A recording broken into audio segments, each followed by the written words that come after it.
How we transition from a historic economic recovery. We're at a transitional moment. We are in a transition, there's no doubt. The economy is slowing. We are seeing a slowing. That is not only expected but necessary as we operate through this transition. What we're seeing is that we are in a transition. We're clearly moving through a transition. We can make a transition, we hope. Hello everyone, and welcome back to your daily government and financial news update. As always, I'm interested in hearing your thoughts on everything, so make sure to give this video a like, but also leave a comment giving your thoughts on everything that is currently going on. Okay, so starting things off for today, we're going to touch base just a little bit on the $720 billion reconciliation bill that Joe Manchin and Senate Majority Leader Chuck Schumer were able to reach a deal on. Coined the Inflation Reduction Act, their goal is for it to lower inflation, fight climate change, cut the price of prescription drugs, and lower the federal deficit. All this without raising any taxes whatsoever on Americans earning less than $400,000 a year, or at least so they claim. Since the first details of the proposal have been released, many economists have been quick to jump all over the plan, showing that actually much of this would all be a lie. First off, according to Mark Zandi, a chief economist of Moody's Analytics, the proposal would only lower inflation by 0.33% by 2031. Then, according to Penn Wharton, the bill would actually increase inflation until 2024 and then slightly decrease inflation thereafter. They say these point estimates are statistically indistinguishable from zero, thereby indicating low confidence that the legislation will have any impact on inflation. For a bill called the Inflation Reduction Act, only lowering inflation by that small of an amount over 10 years certainly wouldn't be all that impressive. Even though it would be reducing inflation by an extremely small amount, surely they could change the name of the bill to something else, considering that wouldn't be a standout feature. Furthermore, another lie of the bill is that it wouldn't raise taxes on Americans earning less than $400,000 per year.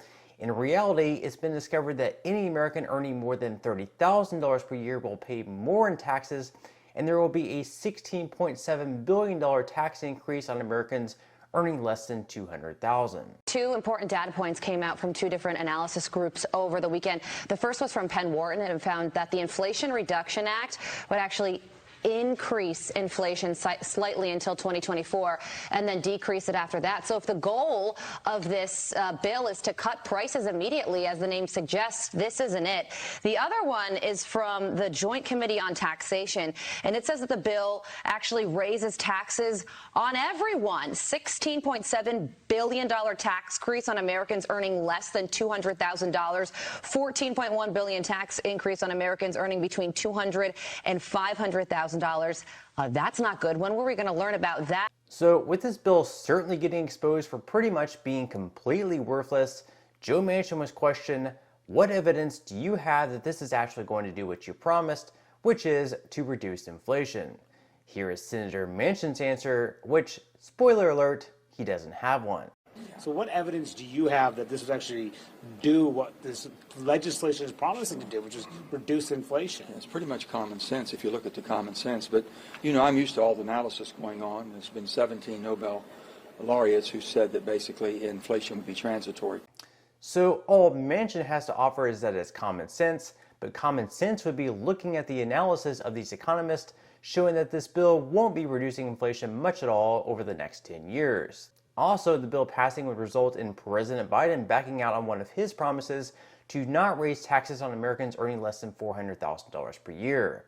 When Press Secretary Karine Jean-Pierre was questioned on this, she had this to say. Is President Biden thinking about pulling his support for the Inflation Reduction Act? No. Because he promised it wasn't going to raise taxes on anybody making less than $400,000 a year, but the Joint Committee on Taxation says that is not true. Well, that isn't correct. So the Joint Committee on Taxation, which you guys heralded as an effective body when you were selling the infrastructure package, is not to be trusted here. I said it is not correct because I will give you why it's not correct, because it is incomplete. the JCT report that we're currently seeing is incomplete because it omits the actual benefits that Americans would receive when it comes to prescription drugs, when it comes to lowering energy costs like utility bills. It does not include that. And we have some experts, don't have to trust me, we have experts that say the exact same. Kimberly Clausing from UCLA, many key factors are left out in these tables, including, importantly, the effect of deficit reduction, the positive effects of the spending on clean energy, and the benefits from low drug prices, as I just stated. Seth Honlin, Center for American Progress. Republicans don't mention that JCT analysis includes an imputation of corporate taxes, i.e. the 15% minimum on corporations with less than $1 billion of profits to income groups, but does not include the major provisions that benefit people, including the tax cuts and drug savings, prescription drug savings to be specific.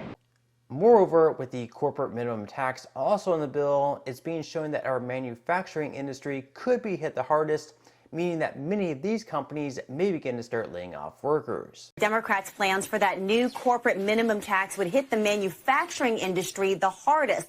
That's according to an analysis by the Joint Committee on Taxation. Under this proposal, companies with $1 billion in profit or more would have to pay at least a 15% tax rate. Right now, that means between 150 and 200 companies would need to pony up. The JCT projects half of them are in the manufacturing sector.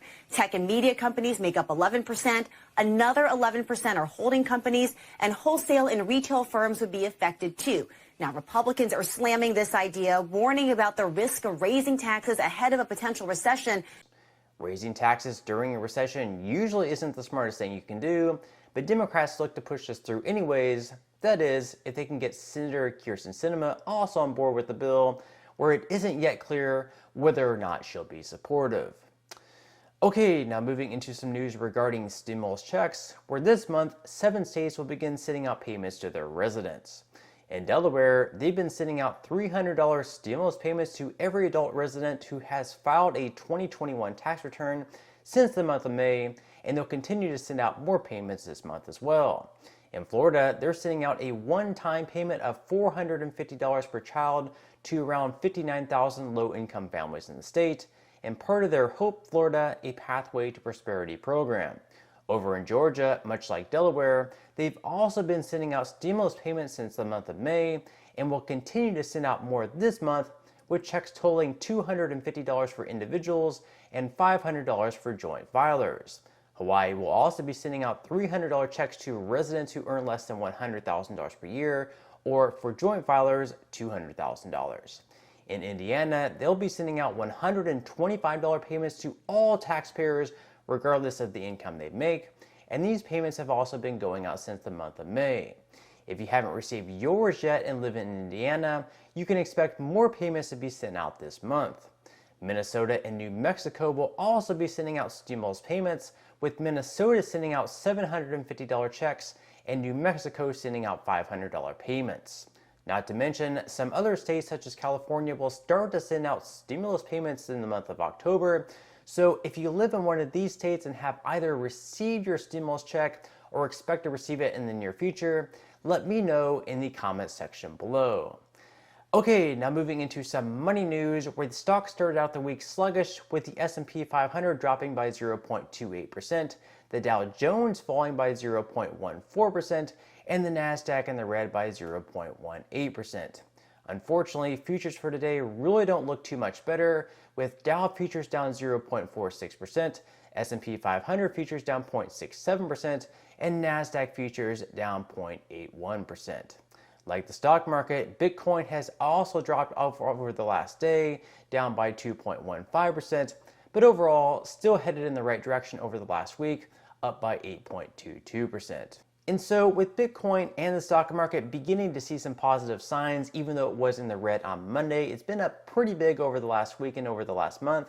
It definitely wouldn't be a bad time to start investing, or if you've already started investing, to continue dollar cost averaging in. So if you would like to receive 6 free stocks and $5 worth of Bitcoin, in the comment section below, I will be leaving a link where you can receive just that from my partner in Webull. And even if you don't feel like investing at this time for whatever reason, once you receive the free stocks, you can always sell them for what they're worth and transfer that money right back to your bank account.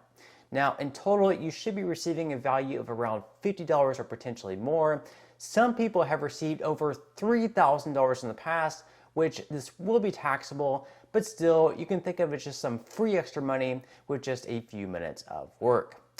But on that note, I'm going to go ahead and wrap up this video. If you enjoyed the content in today's video and you would like to see more like it, I would encourage you to give this video a like, subscribe to my channel, and ring the notification bell. That way you won't be missing when I do upload future videos. But until next time, I hope you have a wonderful day ahead, and I'll see you in the next video.